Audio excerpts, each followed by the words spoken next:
बिहार एक ऐसा नाम जिसे सुनकर हम बिहारियों के अंदर एक एनर्जी सी आ जाती है और सर गर्व से ऊंचा हो जाता है। और ऊंचा भी क्यों ना हो, शून्य की खोज से लेकर विश्व का प्राचीन नालंदा विश्वविद्यालय सब बिहार में ही है।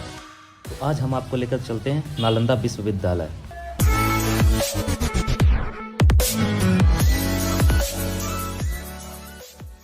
तो चलिए आज आपको लेकर चलते हैं यहाँ का नालंदा खंडहर, जो रूइंस ऑफ नालंदा के नाम से जाना जाता है। तो ये जो है वर्ल्ड का सबसे ओल्डेस्ट यूनिवर्सिटी है। अब हमारे नालंदा सीरीज का कब घूमना है, कैसे घूमना है, वो आपको इसके लास्ट में एक वीडियो स्पेशल मिल जाएगा। अगर आप 4 व्हीलर से आते हैं तो पार्किंग एरिया ये है, 4 व्हीलर 2 व्हीलर कोई भी, तो आप यहाँ पे पार्क कर सकते हैं। तो फाइनली हम लोग पहुँच गए हैं। तो आपको ये राइट साइड दिख रहे हैं, ये वाले, ये नालंदा म्यूज़ियम है, तो ये नालंदा खंडहर है। चलिए आपको आगे की टूर करवाते हैं यहीं से।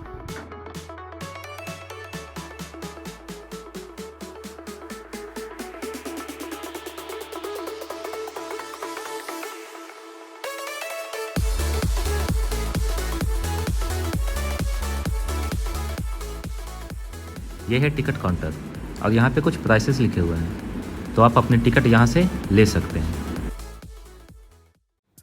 नालंदा यूनिवर्सिटी जो एंशियंट टाइम का फर्स्ट ऐसा यूनिवर्सिटी जिसमें रेसिडेंशियल बिल्डिंग थी, यानी कि पहली यूनिवर्सिटी जिसमें हॉस्टल की सुविधा उपलब्ध थी।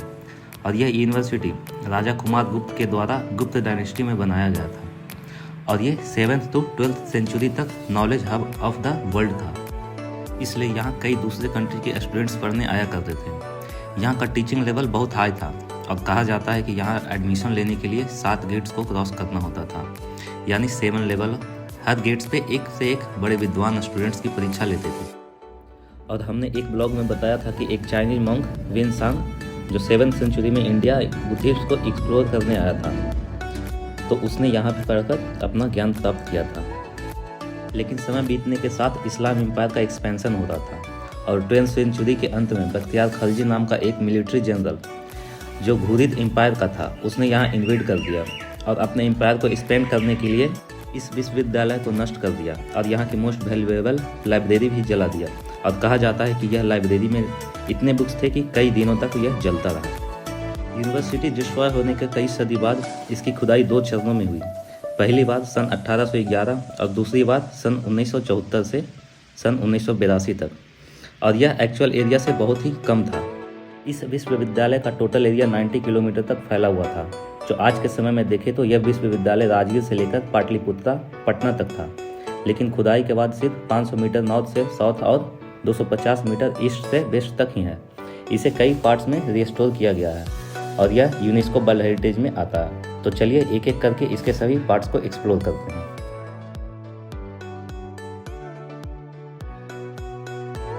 Hello everyone. तो फाइनली हम लोग पहुंच गए हैं रूइंस ऑफ नालंदा, जो कि नालंदा खंडहर के नाम से जाना जाता है। नालंदा यूनिवर्सिटी, और ये वर्ल्ड का सबसे पुराना यूनिवर्सिटी है। तो चलिए इसके अंदर का आपको दिखाते हैं। तो चलिए आगे चलकर दिखाते हैं आपको। यहाँ पे हॉस्टल्स वगैरह थे, लाइब्रेरी था, बहुत सारे कुछ।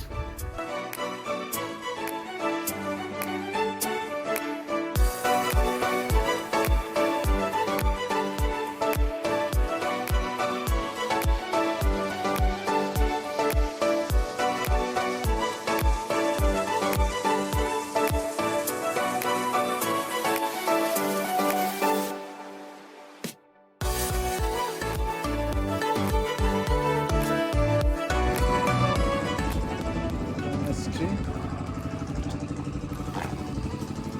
तो हटो ना सामने से जी। जी। सबसे पहले आते हैं मोनास्ट्री नंबर 1। सभी मोनास्ट्री में से सबसे ज़्यादा इम्पोर्टेंट मोनास्ट्री यही थी।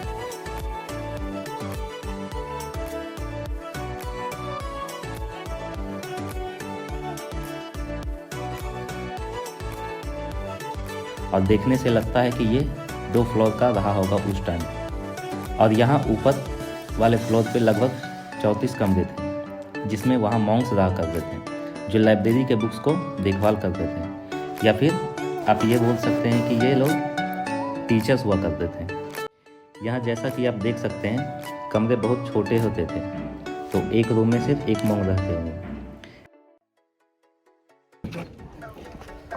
तो ये सब आप एरिया जो देख रहे हैं पीछे वाला, ये सब हॉस्टल्स हैं यहाँ के, यूनिवर्सिटी का हॉस्टल्स।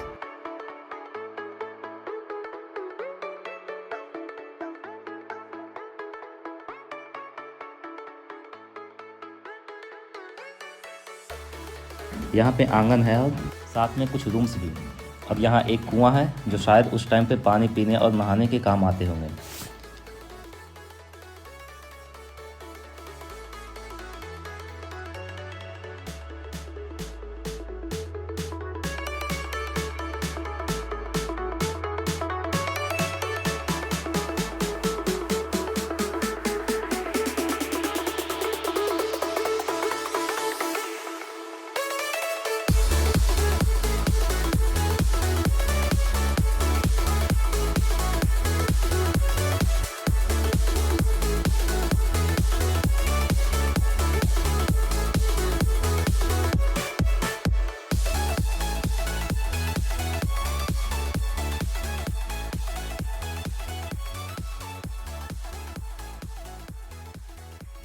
तो अब यहाँ से बाहर निकलने के बाद आगे चलते हैं। यहाँ पे कुछ कारणवश कुछ मोनास्ट्री साइड पे जाने का अलाउड नहीं है, जैसा कि आप इस एरिया को देख सकते हैं।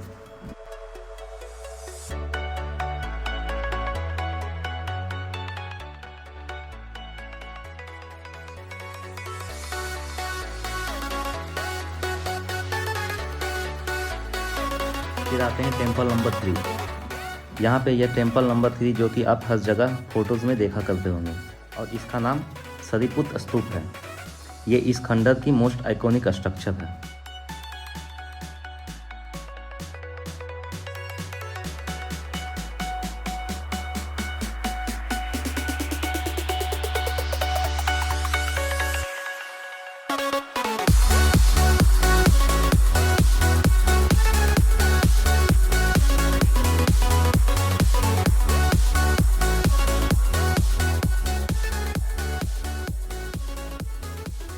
तो अब चलते हैं इस मोस्ट आइकॉनिक स्ट्रक्चर के पीछे की एरिया में। यहाँ पे कुछ स्ट्रक्चर और आगे कुछ मंदिर भी हैं, तो शायद यहाँ मॉन्क्स बैठकर अपना ध्यान लगाते होंगे।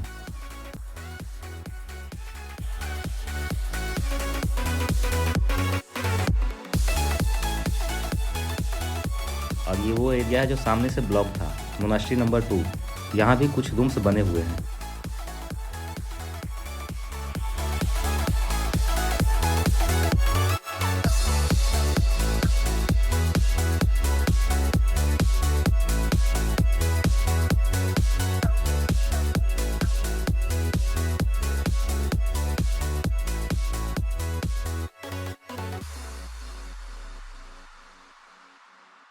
तो कुछ घुमावदार रास्तों से होकर मोनास्ट्री नंबर 1 और टेम्पल नंबर 3 को चक्कर लगाते हुए हम वापस वहीं आ गए हैं जहां से शुरू किए थे।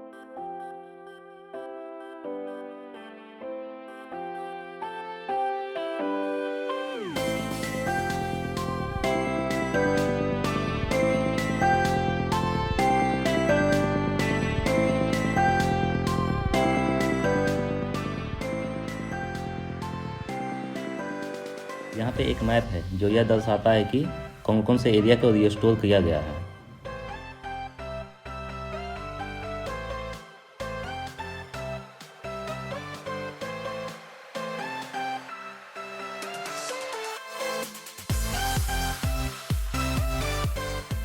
यहाँ पे एक छोटा सा मंदिर भी है जहाँ आज भी लोग पूजा करते हैं।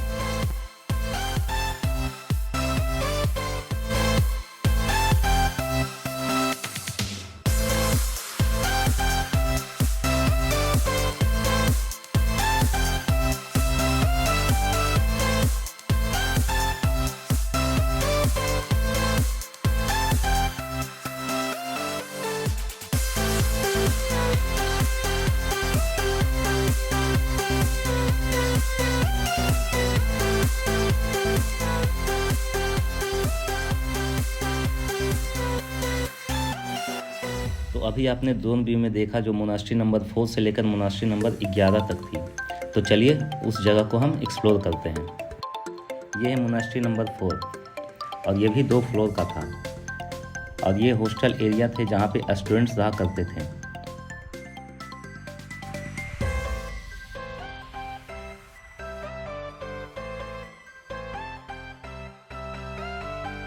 अंदर आप देख सकते हैं कि यहाँ भी मोनास्ट्री नंबर 1 की तरह ही कुछ कमरे बने हुए हैं।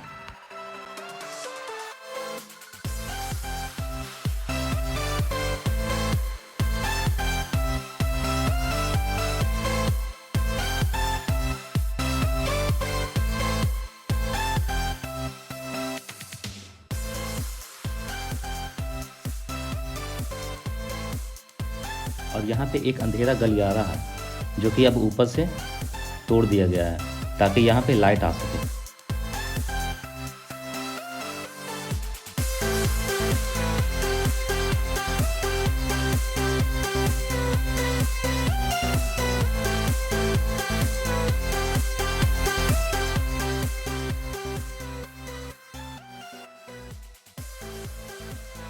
अब चलते हैं अगले मोनास्ट्री की ओर।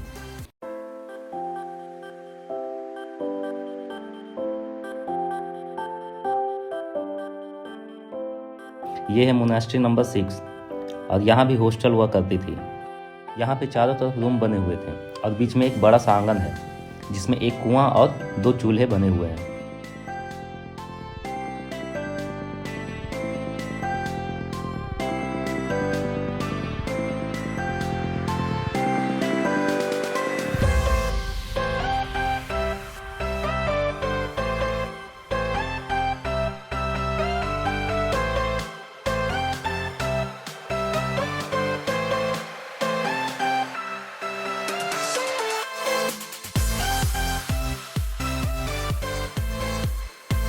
ये है मोनास्ट्री नंबर 8। ये भी मोनास्ट्री नंबर 6 और 7 की तरह ही सिमिलर है। इसके चारों तरफ कमरे और बीच में एक बड़ा सा आंगन और उस आंगन में एक कुआं और कुछ चूल्हे।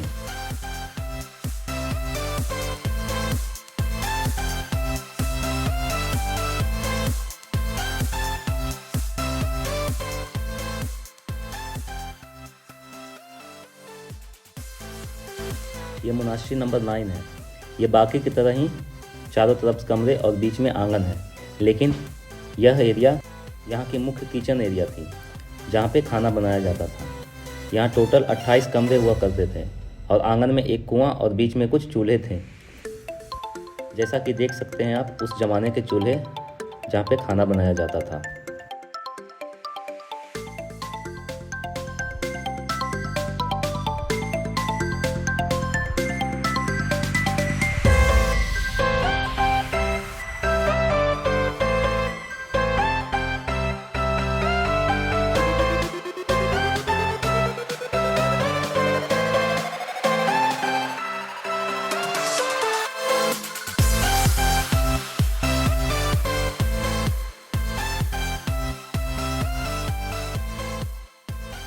और ये मोनास्ट्री नंबर 10 है। ये भी बाकी की तरह ही सिमिलर है।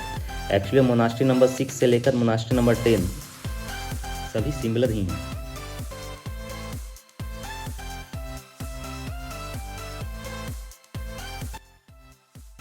ये है मोनास्ट्री नंबर 11। यहाँ भी कुछ रूम्स हैं और बीच में आंगन है, लेकिन यहाँ कुआं और चूल्हा नहीं है बाकी मोनास्ट्री की तरह।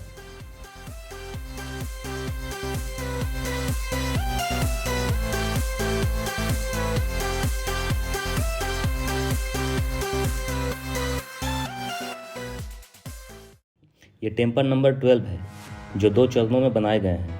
एक ऊपरी भाग जो सीढ़ी से चढ़कर ऊपर जाया जा सकता है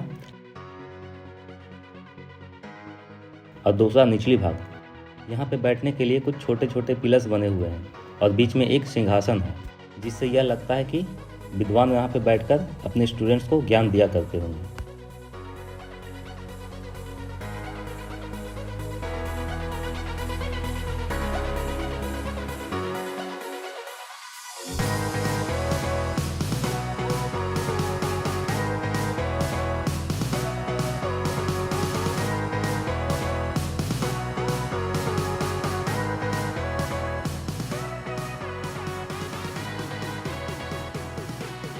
यह है टेम्पल नंबर 13 और ये एक मंदिर है जो कि कुछ ऊंचाई पर बने हुए हैं और यहाँ पे भगवान बुद्ध की मूर्ति थी, लेकिन अब वो मूर्ति यहाँ से हटा दी गई है।